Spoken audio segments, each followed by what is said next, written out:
नमस्कार, मैं मनोज आपका स्वागत करता हूं आपके अपने चैनल पर सीएबी पर। देवी और सज्जनों, आप सबको बधाई, शुक्रिया, धन्यवाद कि आप लोग अपने आप को सुरक्षित रखे हैं और दूसरे को भी सुरक्षित रखे हैं। अनावश्यक रूप से आप बाहर नहीं निकल रहे हैं और सारा कार्य नियम पूर्वक कर रहे हैं इस कोरोना काल में। जैसा कि आपको मालूम है कि 26 जनवरी 1949 को हमारा संविधान लागू हुआ और पूर्णतः 26 जनवरी 1950 को ये अपने कार्यकलाप में पूर्ण रूप से लागू हो गया। संविधान के द्वारा हमें 3 शक्तियाँ दी गई: कार्यपालिका, न्यायपालिका, विधायिका, और एक चौथा स्तंभ, इसे स्तंभ भी कर सकते हैं, एक चौथा स्तंभ था न्यायपालिका। देवी और सज्जनों, आज 21वीं शताब्दी 2020 में एक 5वां स्तंभ जो अदृश्य रूप से सबके ऊपर छाया हुआ है और सबके उस सर के ऊपर जादू की तरह मंडराया हुआ है, वो है सोशल मीडिया। जी हाँ, ये एक 5वां स्तंभ बन गया है। ये इतना पॉपुलर हो गया है कि हम बैठे बैठे ग्लोबली, यहाँ से लेके अमेरिका तक, अमेरिका से लेके इंग्लैंड तक, मोदी से लेके योगी तक, सबका एक पूर्ण विवेचन, एक आलोचना, एक बड़ाई, सब कुछ कर सकते हैं। सोशल मीडिया यानी फेसबुक, व्हाट्सएप, ट्विटर, यूट्यूब ने हम सबको ऐसे जोड़ दिया है कि एक स्वतंत्र पत्रकार सब हो गए हैं। आज का हमारा टॉपिक है, आज का हमारा विषय है हल्ला बोल, स्पीक अप इंडिया, बेरोजगारी हल्ला बोल। जी हाँ देवी सज्जनों, आप भी सोचते होंगे कि कोरोना काल में मैं बार बार कोविड करता हूँ, चिल्लाता हूँ, ये नया टॉपिक कहाँ से आएगा। हाँ मित्रों, ये एक चीज़ और, आप इस चैनल को लाइक करिए, सब्सक्राइब करिए और शेयर करिए, बेल नोटिफिकेशन दबा दीजिए कि सारी सूचना आपके पास जाती रहे, क्योंकि सूचना से सूचना, जैसे ब्लड सर्कुलेशन है यहाँ पूरे बॉडी में दौड़ता है, उसी तरह ये इन्फॉर्मेशन सोशल मीडिया पूरे इंडिया में दौड़ना चाहिए, पूरे विश्व में दौड़ना चाहिए। हाल के दिनों में मीडिया रिपोर्ट्स में आ रहा है, पेपर में आ रहा है कि इस कोरोना काल में जहाँ सब लोग लॉकडाउन में हैं, सोशल डिस्टेंसिंग का पालन कर रहे हैं, एक अद्भुत मीडिया क्रांति हो चुकी है, हो गई है, हो रही है और होगी। हाल के दिनों में पिछले 2014 से लेकर आज तक, या कहें कि जब से देश आज़ाद हुआ है तब से लेकर आज तक, और फिलहाल कुछ दिनों में हमारे युवाओं या प्रतिभाशाली युवाओं जो दिन रात तपस्या करके इलाहाबाद, दिल्ली, लखनऊ, मुखर्जी नगर, तमाम जगहों पर, मुखर्जी नगर एक चर्चित प्लेस है जहाँ लोग IAS PCS की तैयारी करते हैं और अपने सपनों को साकार करते हैं, वहाँ सन्नाटा पसरा हुआ है। इलाहाबाद में लड़के दिन रात पढ़ के तैयारी करते हैं, वहाँ सन्नाटा पसरा हुआ है। भोपाल हो, जयपुर हो, हर जगह सन्नाटा। ये सन्नाटा कोविड काल का नहीं है, लड़के तो वीर हैं, कोविड से निपट गए हैं। ये सन्नाटा अनएम्प्लॉयमेंट, बेरोजगारी का है। लड़के परेशान हैं, भर्ती आ नहीं रही, कोई भी वैकेंसी आती है उसका टाइम टेबल नहीं है, उसका वैकेंसी हो भी जाती है, पता चला पेपर आउट हो गया। हाल ही में एक अमर उजाला, दैनिक जागरण, तमाम पेपरों में एक आंकड़ा आया है कि 2014 में जो SSC की भर्ती 20,000 करीब में आती थी, आज 2020 में वो 2,000 हो गई है। शिक्षक भर्ती तमाम लटकी हुई हैं। ये सरकार जो भी है, मैं सरकार की आलोचना नहीं करना चाहता हूँ, सरकार आएंगी जाएंगी चली जाएंगी, कोई भी गवर्नमेंट हो, चाहे इससे पहले की हो, इससे बाद की हो, या राज्य सरकार में चाहे NDA की हो या गैर NDA की हो, एक ही पॉलिसी है, छात्रों का शोषण करना। और छात्र एक वोट बैंक है नहीं, अपनी बात को वो रख नहीं पाते हैं। हाँ, आज दलित, अल्पसंख्यक, सामान्य, बैकवर्ड क्लास, व्यापारी, ये एक वोट बैंक है। सरकार इनका प्रयोग कर लेती है, जो उनके पक्ष में नहीं है उनके खिलाफ प्रस्ताव कर लेती है। लेकिन युवा जो अपने सपनों को साकार करने के लिए दिन रात मेहनत करता है, सामाजिक अवहेलना झेलता है। मैं इलाहाबाद का प्रसंग बता दूं, मुखर्जी नगर, दिल्ली का प्रसंग बता दूं, तो लोग एक टाइम खाना खाते हैं, अपने रिश्तेदारों से, अपने बाप से, माँ से, भाई से अवहेलना का शिकार होते हैं, दिन रात गाली खाते हैं। लेकिन उसी में मेहनत करके अपने सपनों को साकार करते हैं और एक मनचाही नौकरी पाते हैं और देश की सेवा में अपना योगदान देते हैं। जब नौकरी नहीं होगा, बेरोजगार बैठे रहेंगे, घर में बैठे क्या देश की सेवा करेंगे। आज अच्छा कार्य हो रहा है, मैं ये नहीं कह रहा हूँ कि देश में खराब कार्य हो रहा है, एक अच्छा कार्य हो रहा है, वर्तमान सरकार अच्छा कर रही है। 370 अच्छा कार्य किया उन्होंने, 3 तलाक पे अच्छा कार्य किया उन्होंने, देश की सीमा चीन और से सुरक्षित किया है उन्होंने, पाकिस्तान से सुरक्षित किया उन्होंने।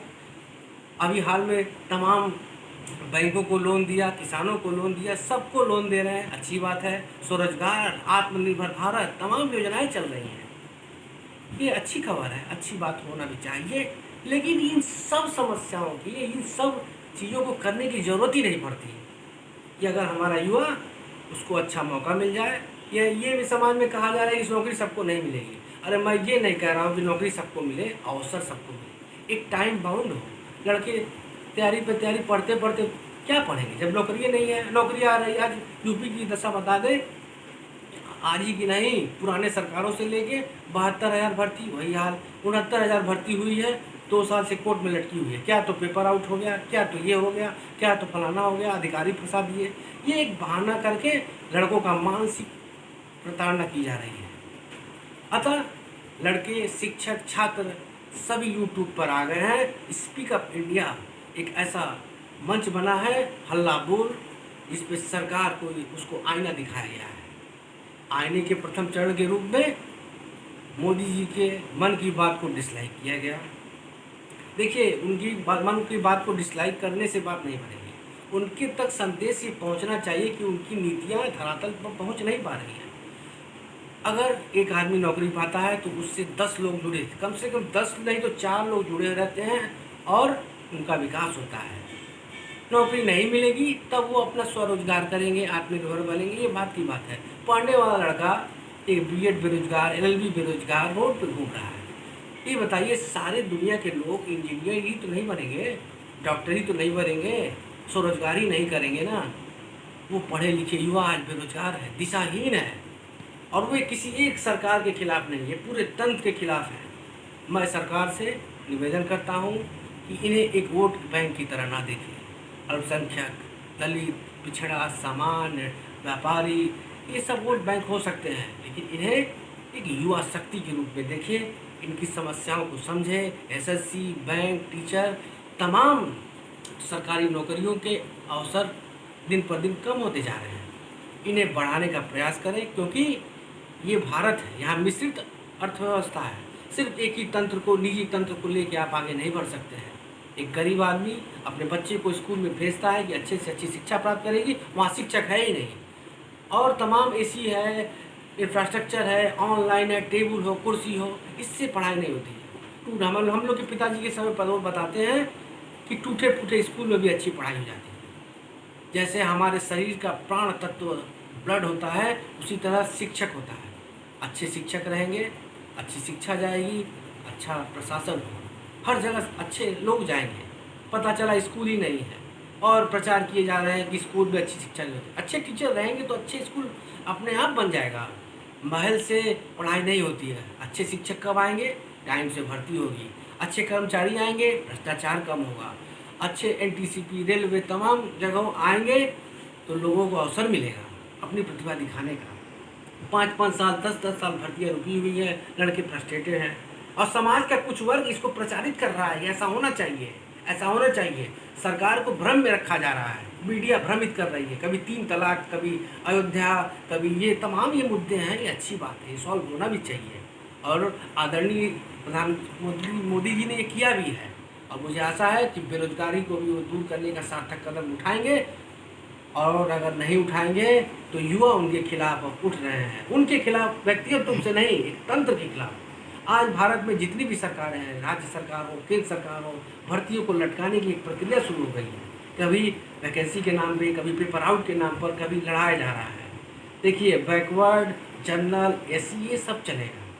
सबसे बड़ी बात है कि किसी भी क्लास का हो, एक अच्छी नौकरी मिल जाए, सम्मानपूर्ण जिए, तो समाज में योगदान करेगा। आप निजी सेक्टर हो, कृषि सेक्टर हो, सब पे ध्यान दे रहे हैं, किस सेक्टर पे? तैयारी वाले बच्चों का मनोबल क्यों तोड़ रहे हैं? अतः आशा है कि सरकार तक बात पहुंचेगी और पहुंच ही रही है। अभी रेलवे और एनटीपीसी का रिजल्ट भी आ गया है। हमें आशा है कि योगी सरकार भी इस तरफ कदम उठाएगी। योगी सरकार तमाम चीज़ों में अच्छा कार्य कर रही है। जैसे कोरोना काल में उन्होंने अच्छा काम किया है। अभी पेपर में आया है कि यूपी बिजनेस के क्षेत्र में नंबर ईजी टू बिजनेस मैंने व्यापार में आसानी के क्षेत्र में नंबर 2 पे पहुंच गया है। मुझे आशा है कि सरकारी नौकरी की तैयारी करने वाले छात्र छात्राओं एवं तमाम संस्थाओं के साथ उपेक्षित भाव नहीं रखा जाएगा। और ये चुनावी साल है, अगर ये ऐसा करते हैं तो ये घोर उपेक्षा होगी और इसका परिणाम लड़के उन्हें देंगे और तैयार भी हैं।